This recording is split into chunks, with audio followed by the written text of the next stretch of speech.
Boy, we still got that timing way off. We got to get that thing figured out. We'll get it figured out, though. Welcome to some back-to-back streams. I separated them because we're talking about two completely different games. So let's jump right into it. We're doing a Dynasty deep dive. That's really all we're interested in here. The gameplay's been out for a while, and I think a lot of the gameplay things match the Madden 26. So we did the gameplay for Madden 26. Still waiting for the CFM deep dive to come out for Madden 26. We'll cover that next week whenever that does drop. Let's look at the Dynasty. From what I understand, this is a 75-page blog. Why? Yeah, I don't understand why. I don't get it either, but that's what it is. And we're not going to cover every single detail. One thing you have to give credit where credit is due to the college football team is, man, they are passionate about this game and they are adding a lot of depth. What up, Dacia? I don't know if I said that right. You'll have to correct me. How you doing? Thanks for hanging out on a Friday. We just did some Madden. We're going to do some college football, so let's jump into it. A lot of details, and I think that's what Madden's missing, what college football brought to us last year. And, man, they are doubling down on the details from presentation to Dynasty to customization to your coach to, like, everything. You can do that, Bill. Bill, I love you. College football. Building your coach, lots of customizable options, though I question this fella right here. Hold on, why is this not working?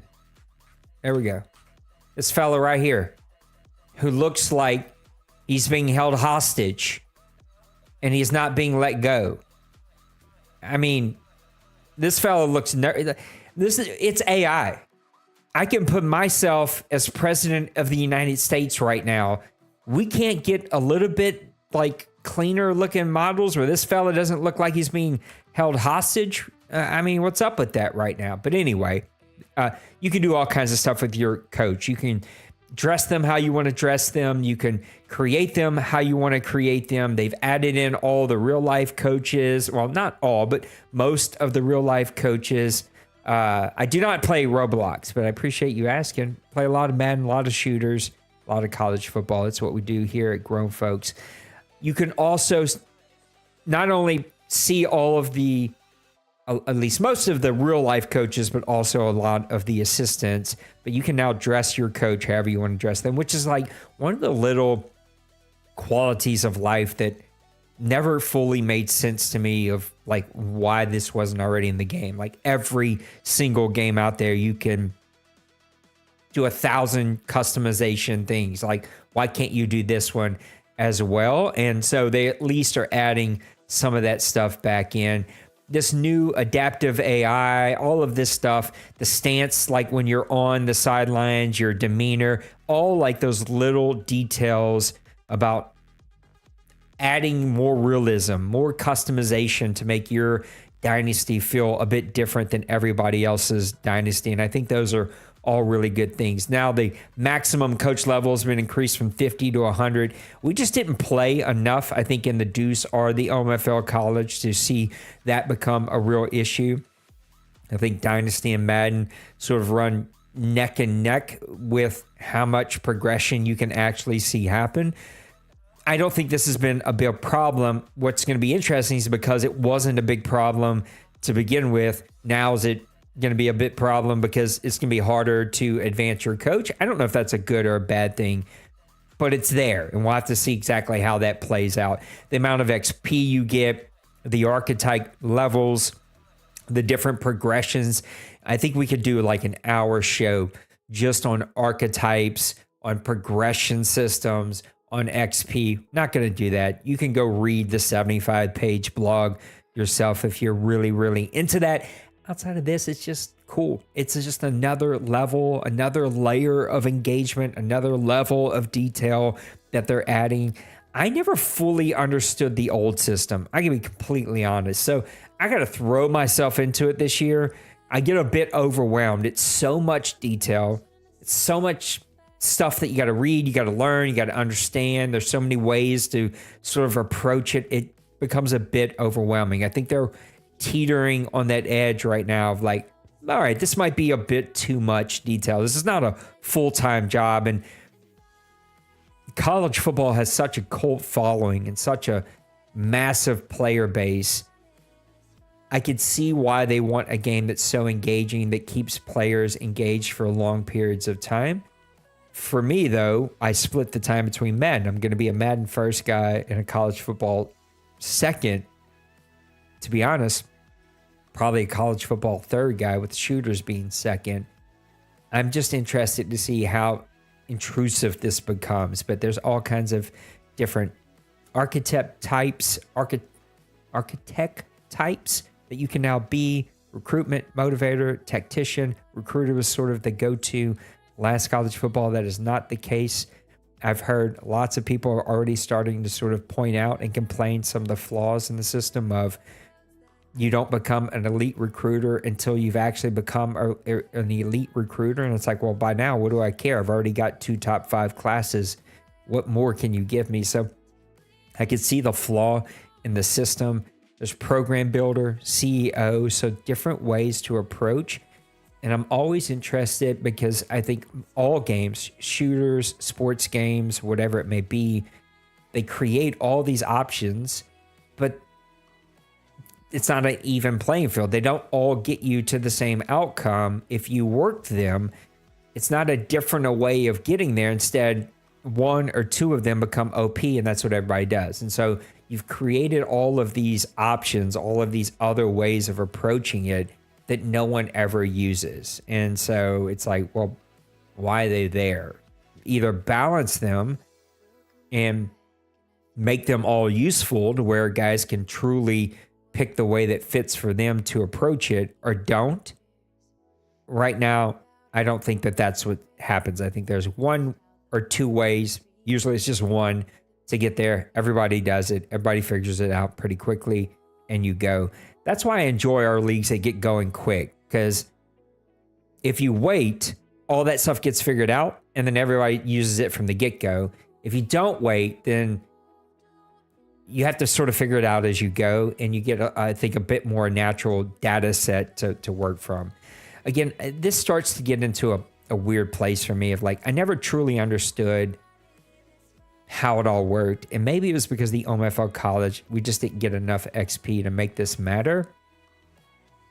Let's see how much control we have on the back end as well.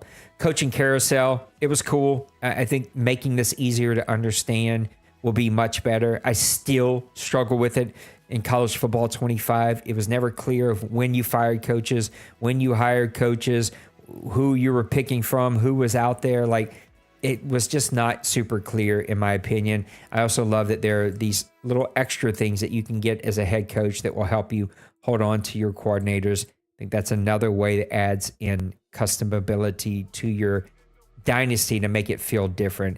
Trophy room, super cool, especially if you're telling long-term stories.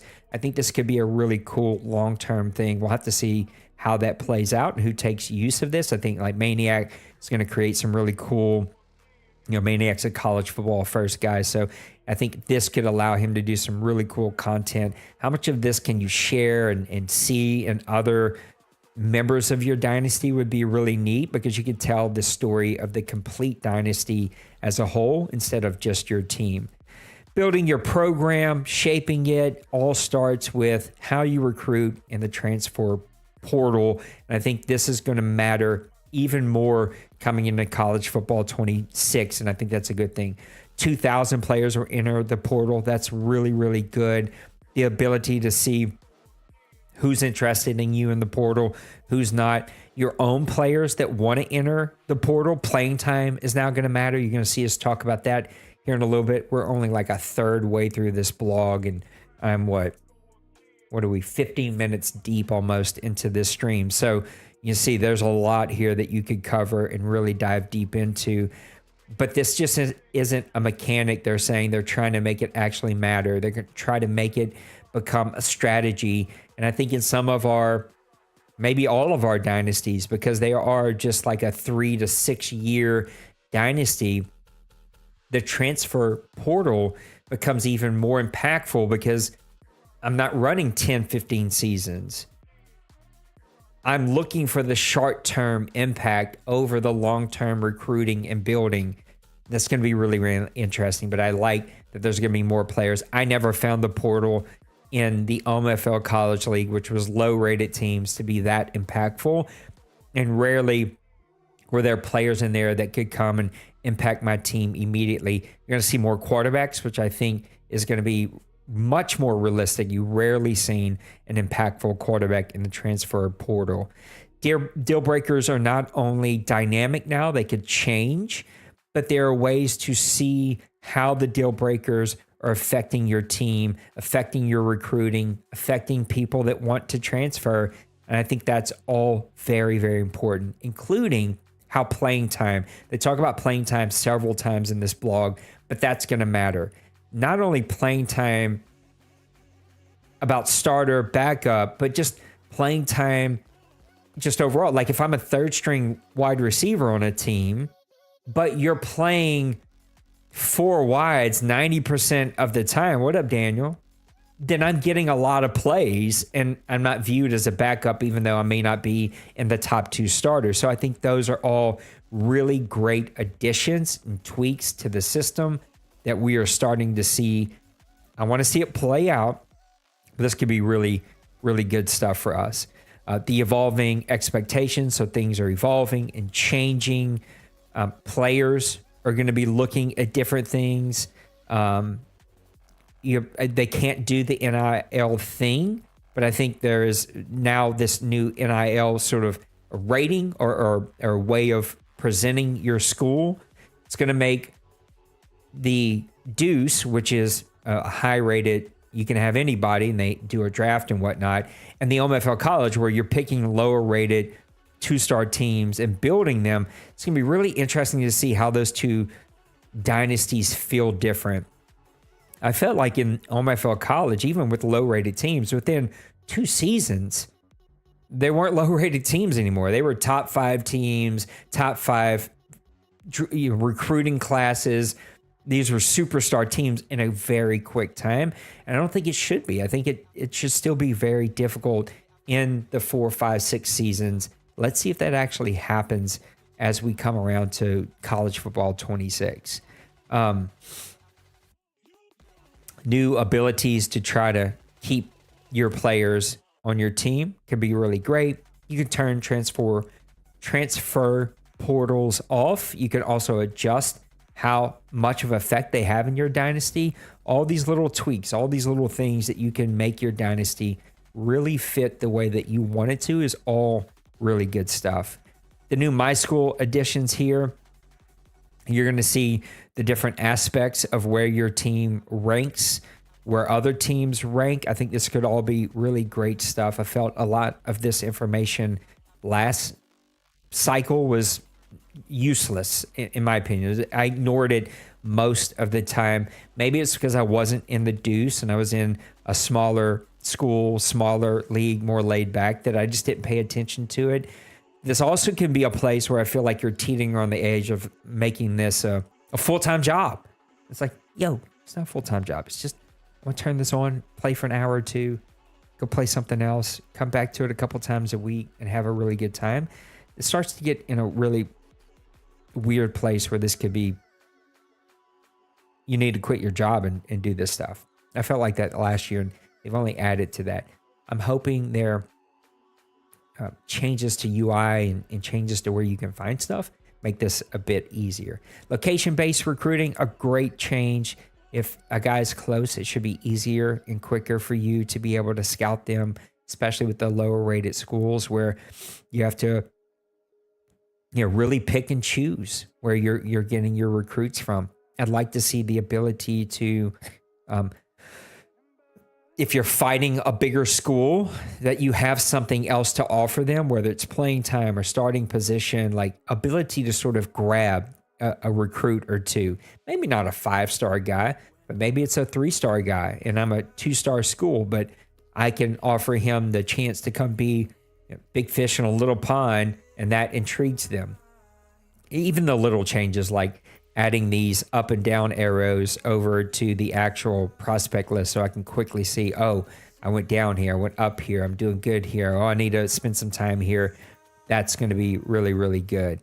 The discovering a new star, they've moved the attributes, abilities around to where it's a little bit easier to see this. Depending on how you've created your coach is going to give you some new opportunities to see some things a little bit quicker than maybe you've seen some other ones. Let's, again, see how this plays out and see, does one of these coach abilities or the way that you build a coach or that you build a program, does it become OP? Does it become a little bit more powerful?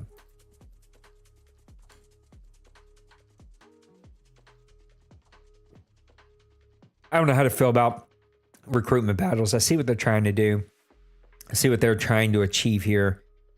As I've heard other people say, bigger streamers out there, that this just feels like another step. And maybe it is. But if it really truly becomes a two-way street, is it like, all right, we're down to 2, you both have equal chances here? Or is it still like, you're down to 2, but like on this example, Arkansas is way ahead. And so it doesn't really matter what you're going to do. And that just becomes another step, another thing that I've got to get through there. They've reworked pitches, deal breakers. You can now use the sway. I never really understood sway. It never worked the way I thought it worked. They've tried to make it easier to understand. It opens up new things that you can now pitch to a recruit to talk them into coming to your school. And I think that's a much better way of explaining how this works and a much better way of approaching this. And it might give you the edge to get a player that you're pretty far behind.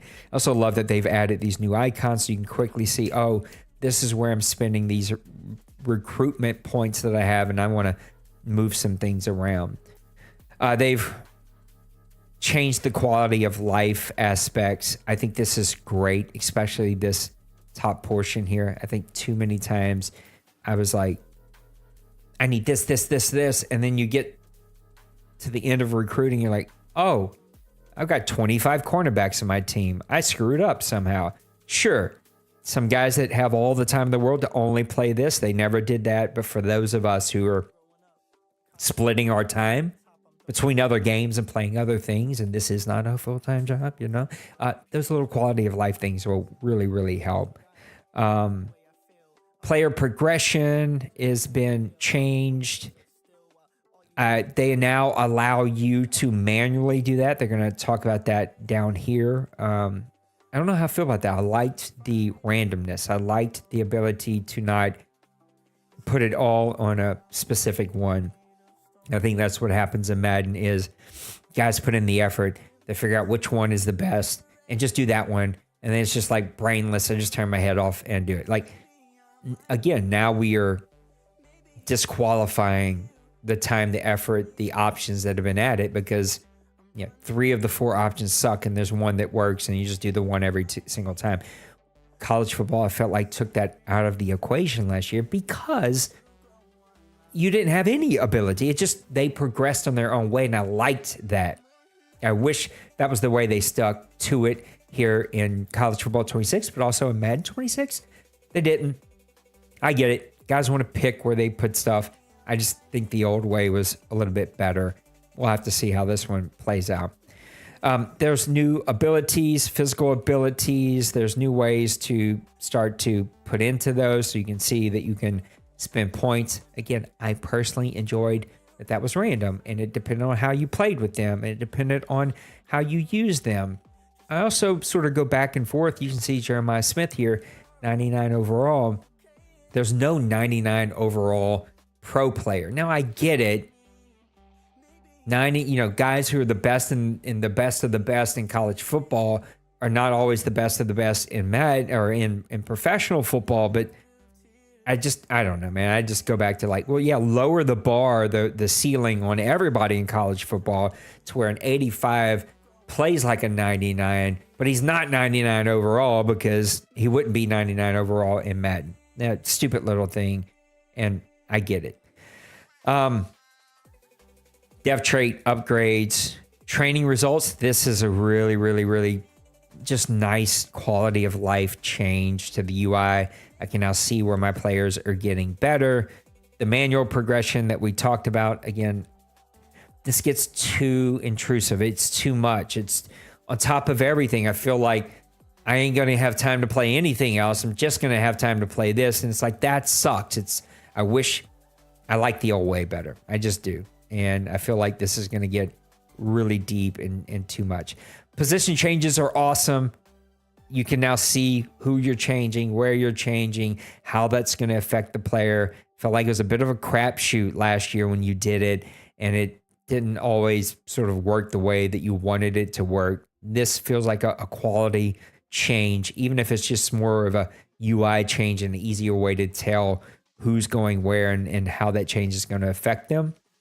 I think that's a good thing because I struggled trying to move my team from a 4-3 to a 3-4 and moving defensive ends who were fast as stand-up linebackers, edge players. Like, it was difficult to figure out where to put guys. Cornerbacks to receiver to cornerbacks to safeties, safeties to cornerbacks, like safeties to linebackers. It was tough to decide exactly where to do that, and I felt like you spent a lot more time than you should have there. I love wear and tear. They've now added season and career health to the wear and tear system. It's going to be really neat to see this. I think this is another level of realism that makes your engagement and the management of your teams and your players better. And I dig it. I dig it a lot. I feel like this can be a lot. -7 to change of direction. -7 to break tackle, it says. -6. Like, that's -6 to speed. That's a lot for a yellow leg. We'll have to see how this changes and how impactful this is. They said they've tweaked it to be a little less impactful, but that feels like a lot. -6 on an 86 speed running back feels like, oh, he's useless. I got to sit him. So maybe that's what they're going for, and that's how we'll have to see it. I love the new auto subs, the wear and tear strategy, the fatigue in and out. These are all great. Again, does it work? Oftentimes these things are added to the game. They don't work. And it's like, well, why'd you give it to me if it doesn't work in an online CFM? You got your custom settings here. Again, every CFM is going to be able to really hone this in to be exactly what they want. If Madden is anything that it's ever taught us, though, this probably needs to stay on 50s for most of them and just see how it plays out. It'll probably be 3 or 4 months, but then with every update, this is going to change. You start chasing your tail. I think there's some normal, natural ones, but what we tried to do in the OMFL last year was keep it within 10, one way or the other. Just keep it 40, sort of the max. And that tended to play a bit better, even though it was sort of a crapshoot, because every update could just break it. They could break it overnight if they wanted to. College football history, cool, I guess, if you're super into that. Yeah, the new tiebreaker logic. Let's make somebody like Bill's nipples hard. Hopefully that makes its way over to Madden football. Career and season stats. This is great for long term. Some new abilities and stuff, or new positions added.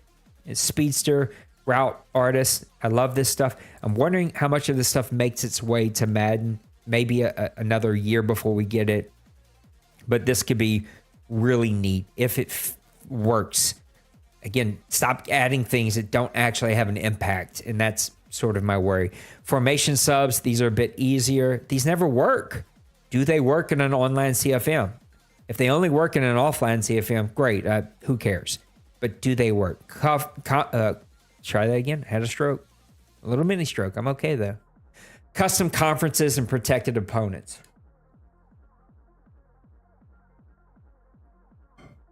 Does it work? I don't know. It never works. This drove Maniac and Bird nuts last Madden. Does it work? If it works, awesome. You can give us our protected opponents. We can actually customize conferences. It's going to be awesome. Does it work? It never seems to work. College football has been expanded, but again, you have custom ability to decide how that's going to work. Quality of life to access awards, development traits, all that fun stuff. Cool stuff. You can now run 32 custom Dynasty with all of the different platforms. That's a cool addition.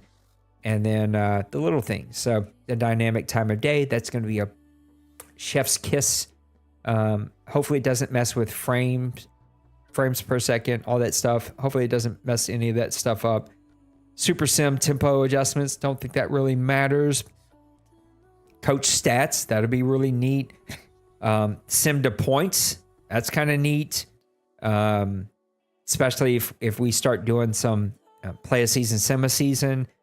This is some neat little stuff, but this is a lot. I'm not going to get into Team Builder at all.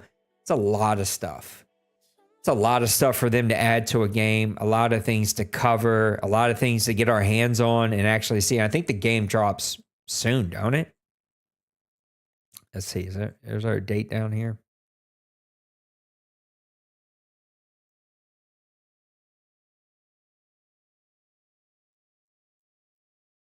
Did I miss it? I thought it was down here.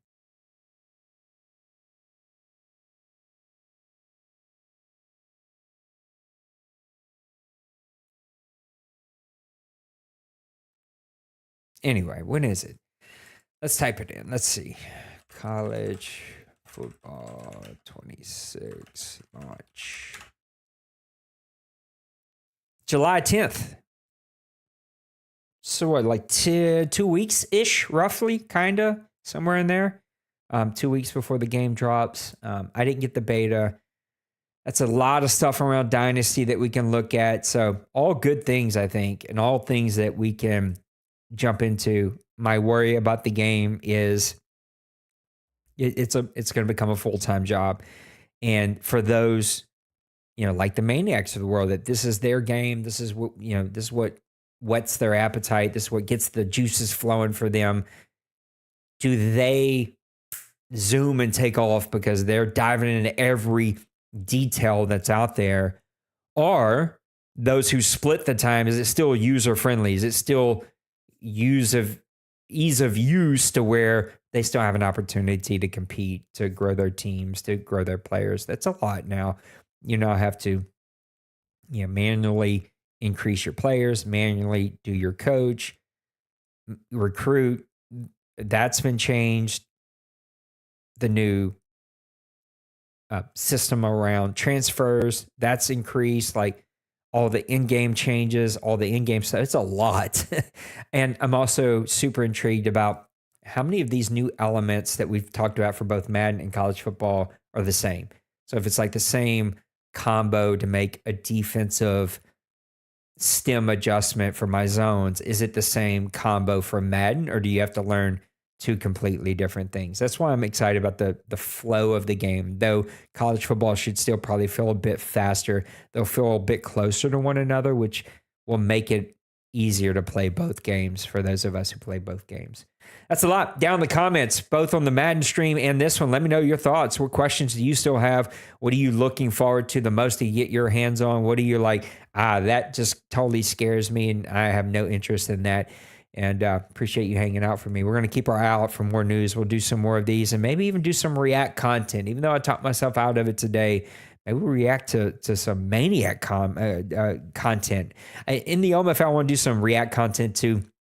Guys who put out content here about the OMFL, maybe even some college football now that I'm going back to the Deuce. Guys, I love you. You matter. Thank you for hanging out with me here today on a Friday. I hope you have a really great weekend. We'll be back later tonight or tomorrow with some shooters, if anybody's around, maybe some NHL. That should be a ton of fun. I haven't been able to stream any NHL just yet, but the guys were up late last night. They played late. Those just don't even start till 11 o'clock. It's like, that's my bedtime. I go to bed at 11, and you guys ain't even getting going. You're not even in the chats till 11 o'clock. I don't know how those dudes do it. The NHL group might be a little too late for this old guy to get himself going, but I'm going to try my best to stream that. Guys, take care of yourselves. Take care of those around you. I can't wait to see you on the next one. Until then, God bless.